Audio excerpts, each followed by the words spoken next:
ஸ்ரீமதே ராமானுஜாய நமகா. ராமானுஜர் நூற்றந்தாதி 49ஆம் பாசுரம். எம்பெருமானார் அவதரித்த பிறகு லோகத்துக்குண்டான சம்ருத்தியை நினைத்து பார்த்து மகிழ்கிறார். ஆனது செம்மை அறநெறி பொய்மை அருசமயம் போனது போன்று இறந்தது வெம்கலி பூங்கமலத்தேன் நதிபாய் வயல் தென் அரங்கன் கழல் சென்னி வைத்து தான் அதில் மன்னும் ராமானுஜன் இத்தலத்துதித்தே.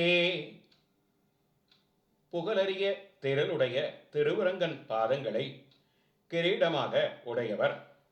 கலியும் கெடும் கண்டு கொண்மின் என்ற வாக்கியத்தை மெய்யாக்கினார் ராமானுஜன்.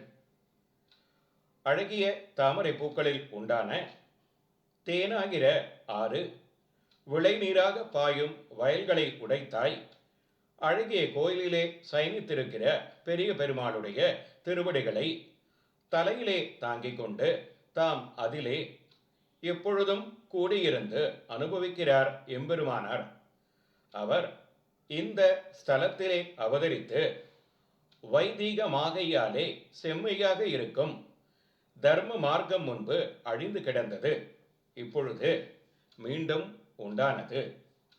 வேதங்களை ஒத்துக்கொள்ளாததால் பொய்யான 6 சமயங்களும் முடிந்தன. குரூரமான கலியுகமானது கலியும் கெடும் என்கிறபடியே அழிந்தது.